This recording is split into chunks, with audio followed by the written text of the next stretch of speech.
Chicos, chicas, buenos días. Espero que se encuentren bien. Disculpen la demora el día de hoy. No sé, bueno, en realidad sí sé, hace falta una mantención ahí al computador para que no pasen estas cosas, pero hay esas actualizaciones salvajes que aparecen de pronto. Buenos días. Buenos días. Chicos, estoy dejando en el campus virtual, en el aula virtual, la presentación que vamos a ver el día de hoy, que va, digamos, a guiar la actividad del día de hoy.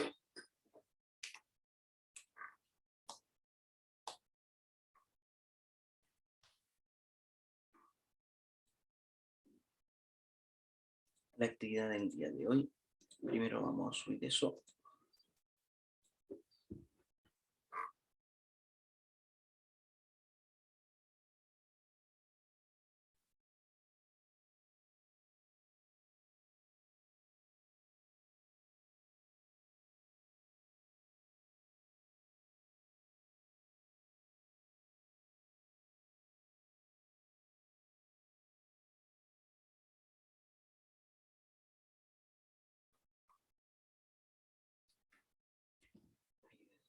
¿Dónde está?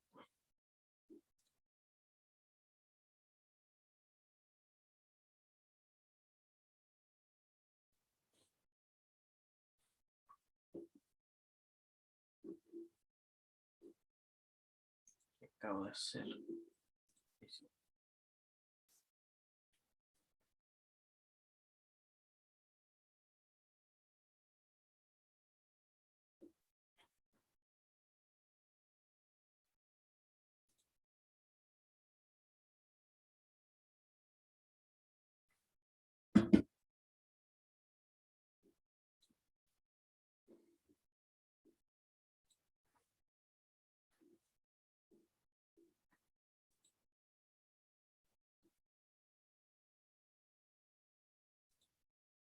La carpeta que tiene hasta el... Voy a compartir la pantalla mientras, porque así...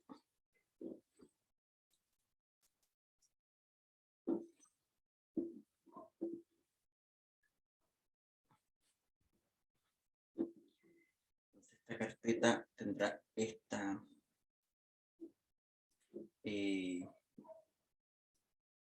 archivo.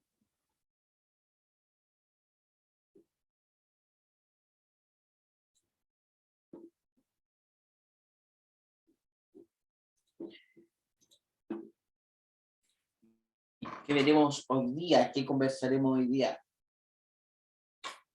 Es momento ya de ingresar a algunos de los marcos teóricos de la didáctica de la matemática, algunos que son los más importantes o los más utilizados. Como ustedes recordarán, un marco teórico surge de la necesidad de responder un problema didáctico, ¿ya?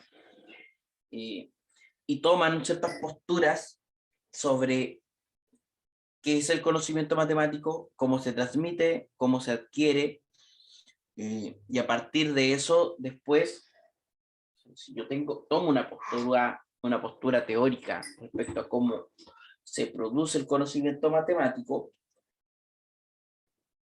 puedo posteriormente proponer soluciones a estos problemas, y esas soluciones son propuestas de enseñanza, propuestas de trabajo para estudiantes que se fundamentan en un marco teórico. A su vez, también habíamos dicho o habíamos visto que para corroborar, comprobar, medir, evaluar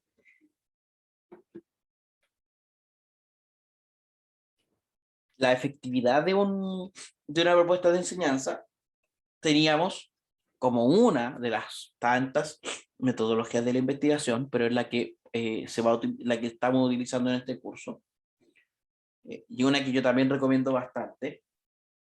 Contábamos con la ingeniería didáctica como una metodología para poner en práctica estas cosas. Entonces, dentro de estos marcos de la didáctica, el primero que vamos a analizar es el de las representaciones semióticas. ¿Ya? Algunas cosas. Primero, el principal autor de marco teórico es Raymond Duval. Otro de los importantes autores de este marco teórico, o de los que se han dedicado a estudiar con detenimiento este marco teórico, es Bruno de Amore, que estuvo presente con nosotros en la jornada.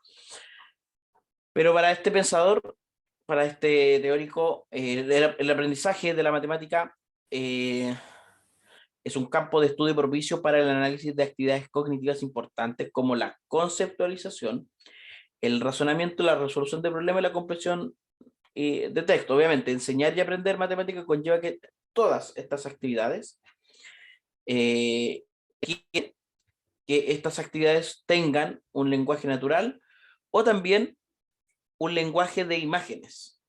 Y aquí hay algo bien interesante.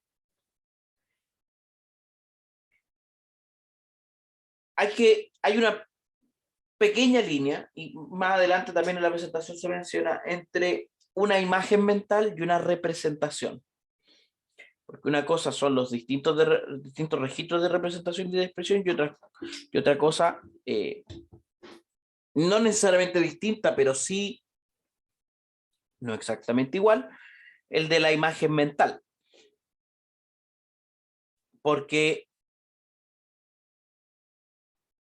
si yo le nombro la palabra mesa o silla, pensemos en una silla, usted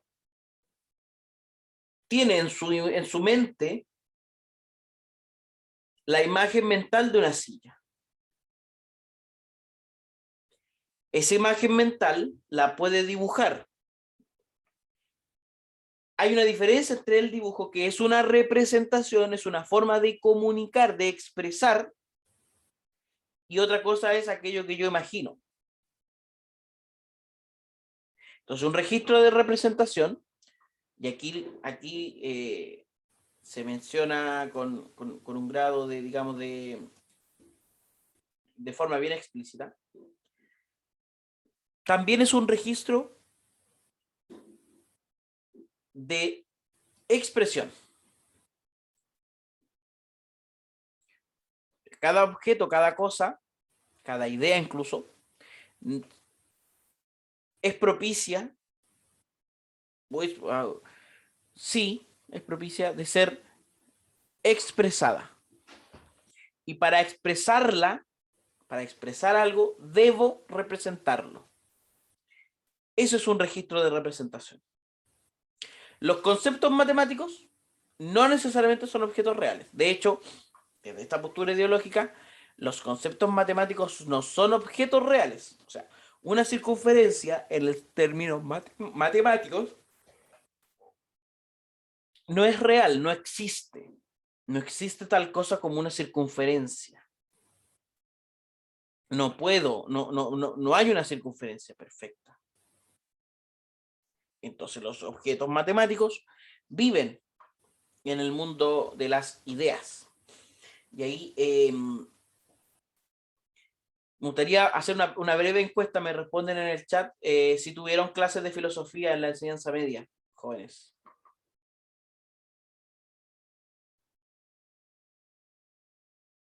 Sí, me dice Vicente. Sí, sí, sí. Ya. Es que muchos de los que estuvieron quizás en colegios técnicos, no había hasta hace un tiempo atrás filosofía en los colegios técnicos. Ya, sí, qué bueno. ¿Cuál sería, en términos de la verdad, como idea filosófica, la diferencia entre Platón y Aristóteles? ¿Recuerdan algo de eso?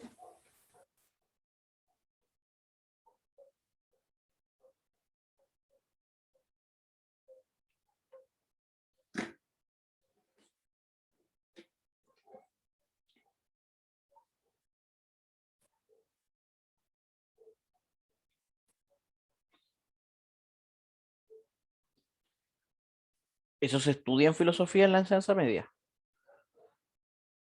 Digamos, el pensamiento de los principales filósofos griegos, al menos Sócrates, Platón y Aristóteles.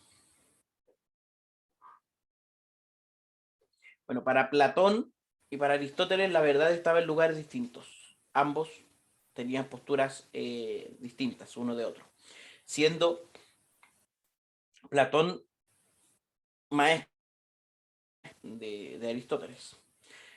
Para Aristóteles la verdad estaba en el mundo real, en aquello que se podía obtener con los sentidos, percibir con los sentidos. En cambio, para Aristóteles, para Platón, la verdad estaba en el mundo de las ideas. De hecho, estaba oculto. Nosotros estábamos generalmente velados. Había un velo frente a nosotros que no nos permitía ver la real sustancia de las cosas. Y esa es la postura que toma este marco teórico, de que la matemática, los objetos matemáticos no son reales. Viven en un mundo ideal, en un mundo de las ideas. No en un mundo ideal así como una especie de utopía, sino en el sentido de el mundo en donde están las ideas. ¿Ya? Y por consiguiente se debe recurrir a distintas representaciones para su estudio. Y para llevarlo a cabo resulta importante tener en cuenta que las mismas no son el objeto matemático en sí, sino que ayudan a su comprensión. O sea,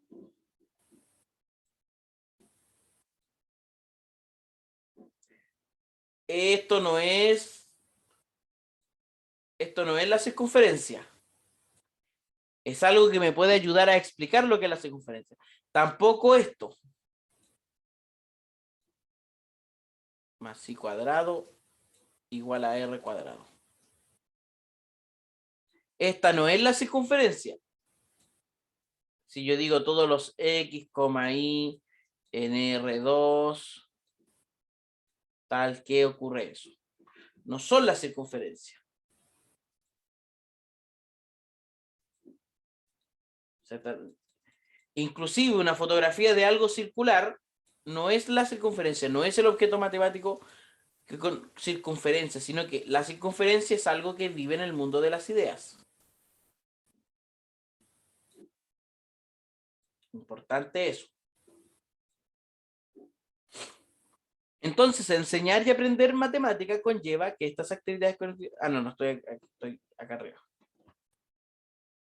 Si no se distingue el objeto matemático, por ejemplo, números, funciones, rectas, triángulos, etcétera, de sus representaciones, escritura decimal, un segundito, jóvenes.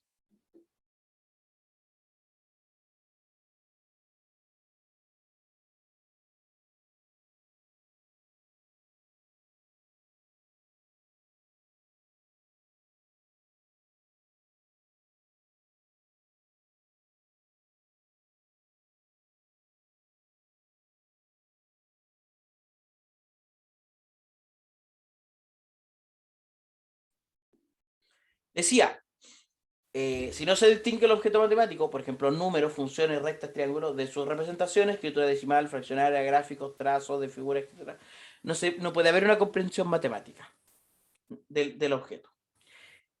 Y ante esa pregunta, o sea, ante esta afirmación, algo que yo siempre pregunto en muchos lugares, ¿qué es un número? Por ejemplo,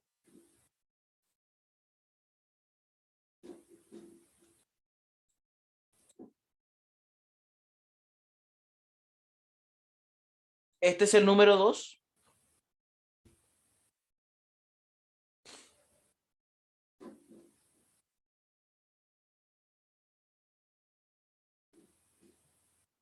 Es una representación, exacto. Es una representación pictórica. Es un dibujo que representa el número 2. Y es más, representa, y cuando uno es muy chiquitito o muy chiquitita, le dicen, aquí dibuje 2 flores.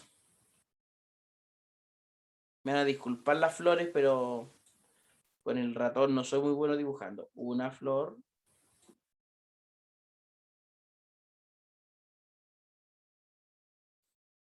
Otra flor. ¿Y esto que acabo de dibujar es el número 2?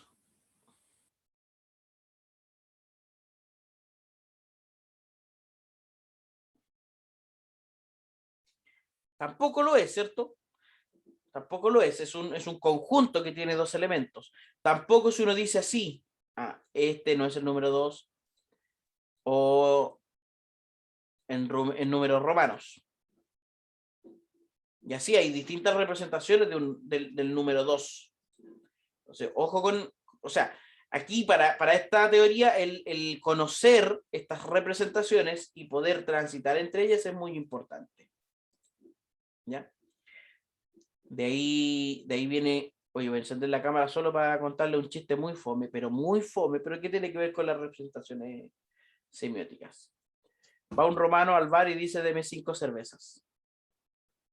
El que entendió bien y el que no, bueno, le puede pedir la explicación ahí a algún compañero o compañera. Y el que entendió entenderá que es un chiste muy fome. Fome. Y además que yo no tengo ninguna gracia para contarlos.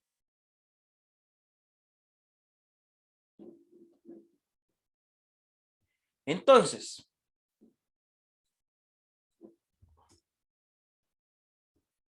no debe confundirse, como decía, con las representaciones mentales, una representación semiótica.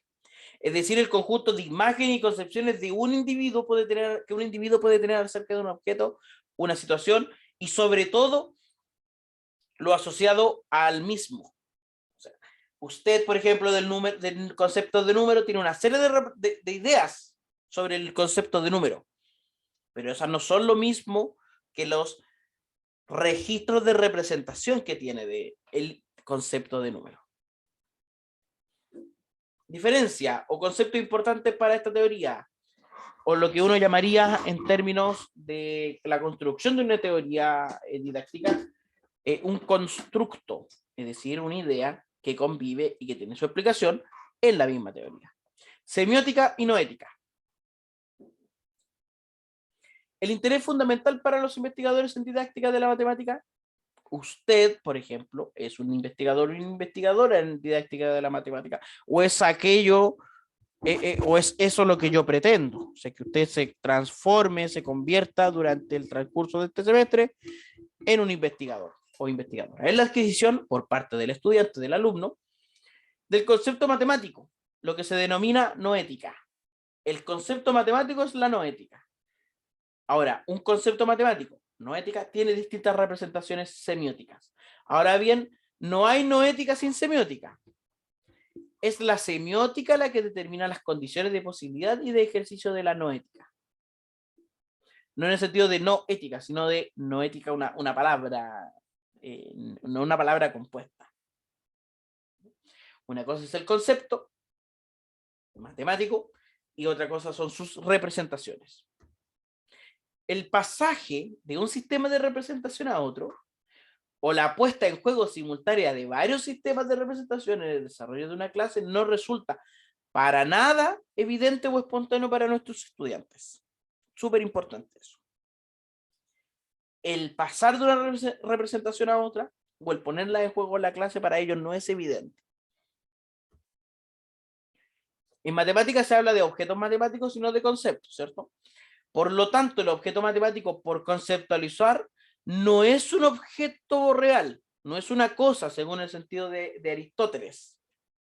Y en consecuencia no existe accesibilidad objetiva a la percepción. O sea, no puedo acercarme a un objeto matemático con mis sentidos. Por esto es que es tan necesario tener registros de representación, poder representarlos para poder comunicarnos. ¿Tiene sentido esto para ustedes?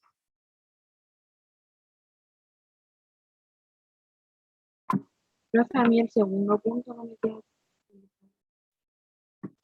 No, este es casi un consejo.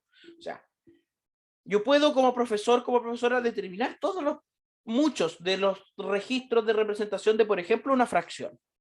Pero pasar de uno a otro para mi estudiante no es evidente. O sea, no puedo llegar y hacerlo. Tienen que llevar un trabajo para eso. Lo tercero, al ser los objetos matemáticos ideas, es decir, no son cosas reales en el sentido aristotélico, no puedo acceder a ellos mediante los sentidos. Debe ser mediante la representación, que es distinto, por ejemplo, que la música.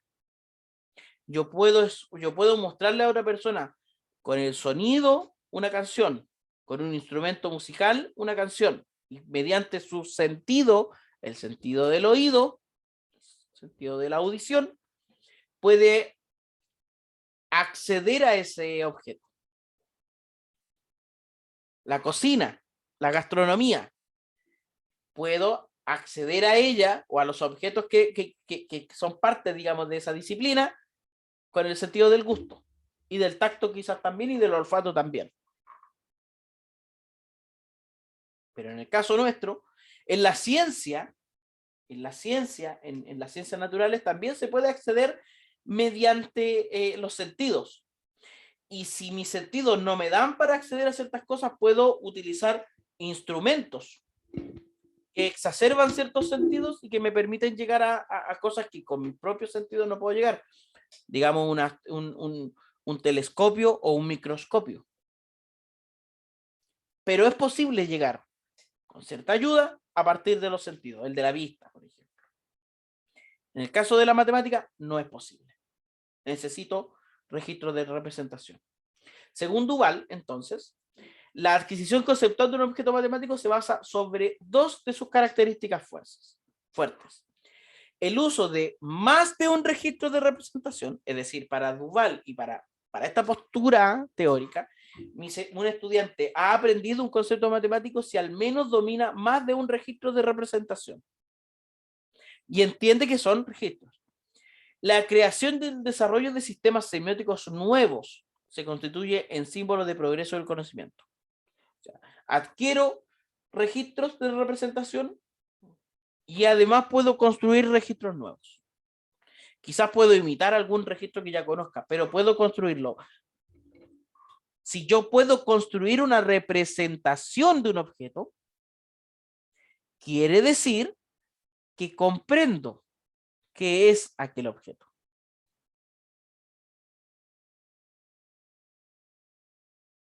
Por eso una buena forma de averiguar o de incentivar al estudiante a que también averigüe sobre qué tanto comprende de un objeto es pedirle que lo explique en sus propias palabras. Si tuvieras que enseñar a sumar fracciones, ¿cómo lo explicarías a otra persona?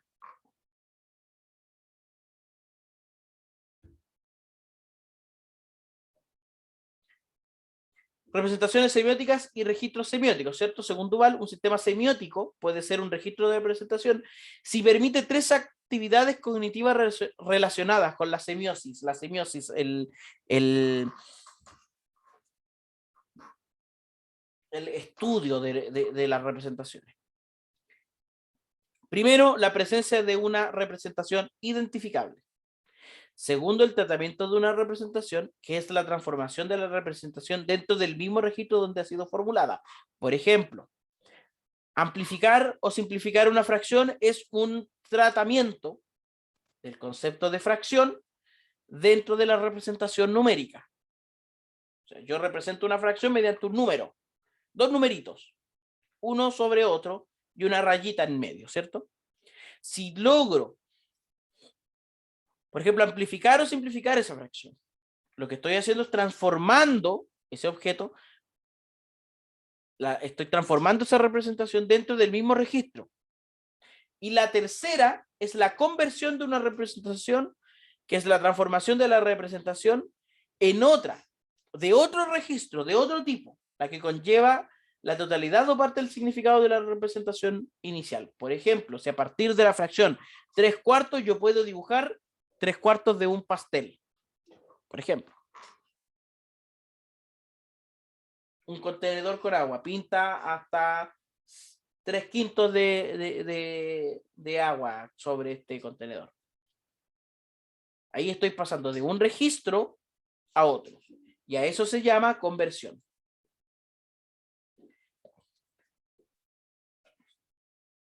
Tres cosas que requiere, que uno debe observar en un estudiante para decidir si ha adquirido el conocimiento del objeto matemático mediante sus representaciones semióticas. Lo primero es que él pueda al menos dar un par de representaciones que sean identificables. Lo segundo es que dentro de una representación pueda transformar ese objeto a lo que se llama tratamiento. Tratamiento.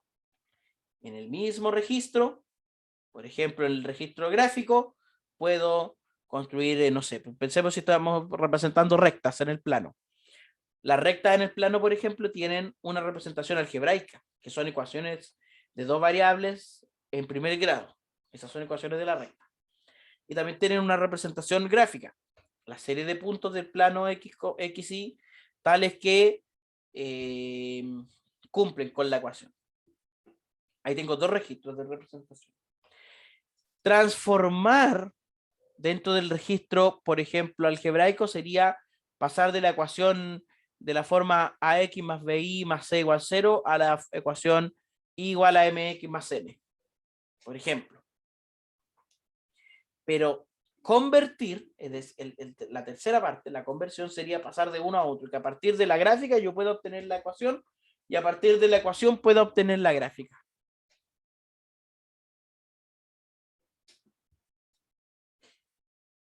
¿Se entiende eso?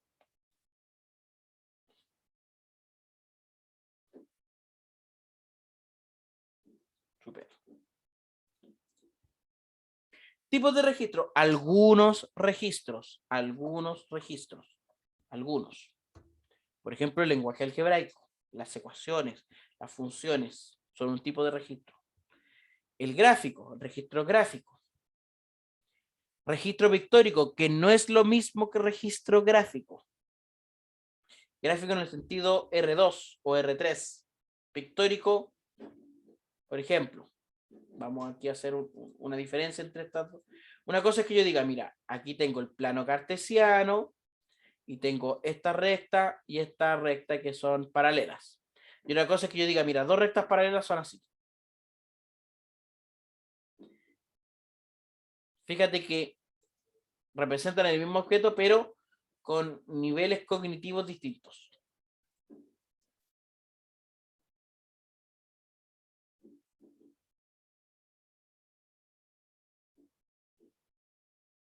Verbal, que yo pueda verbalizar una idea, es decir, comunicarla mediante palabras. Numérico, etcétera. Hay distintos tipos de representaciones, registros. Un ejemplo clásico, la función lineal. Por ejemplo, si yo te pido que tú me digas cuáles son todos los puntos x, y en el plano, tales que su suma sea igual a 1, o que su suma sea igual a 3. Ahí tengo un registro algebraico. Y yo podría decirte, mira, podría ser el 1 y el 2, o el 2 y el 1, el 0 y el 3, o el 3 y el 0, o el -1 y el 4, o el 5 y el -2. Y tengo otro registro de representación que se llama tabular. En este caso, una tabla. Y después decir, ¿sabéis que es mucho más fácil que yo te diga que todos esos son, si aquí tengo el 0,3 y el 3,0, son esta recta. Todos los puntos que están en esta recta. Tengo 1, 2, 3 registros distintos.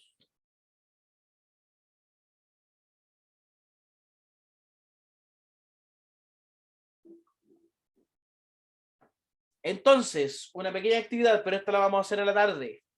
a la tarde, la clase de la tarde. Nos vamos a juntar, como siempre, en grupos de 3 a 5. Ese gusto que tengo por reunirme en grupos de 3 a 5. Para que usted elija un concepto matemático, el que a usted le parezca, y prepare una breve presentación cortita sobre sus distintos registros semióticos. No lo comiencen ahora porque seguramente usted tiene más clases entre medio, sino que a las 3:20 nos vamos a dar unos minutitos para que ustedes se junten en el grupo, armamos los grupos ahí en la clase y lo presentemos a la tarde. Además, aquí les dejo una fuente. Semiosis y pensamiento humano, registros semióticos y aprendizaje intelectuales de la Universidad del Valle, Colombia, por Raymond Duval del 2004. Ahí tiene un documento con el que puede profundizar, además de descartar, además de la lectura. Porque aquí en las lecturas hay un artículo, el artículo de Tamayo, que también nos habla sobre las representaciones semióticas. Recuerde, en clase nosotros damos una vista general, aunque a mí me parece que igual dimos hartos detalles ahora, pero el resto queda para usted. Así que lectura de esta semana, las representaciones semióticas. ¿Dudas? ¿Preguntas?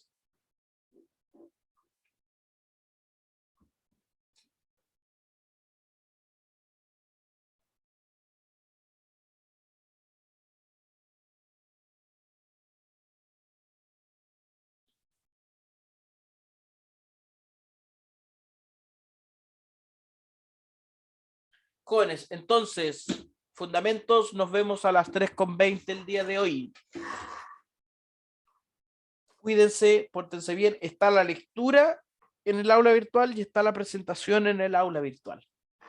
Así que nos vemos a la tarde con esto. Chao, chao.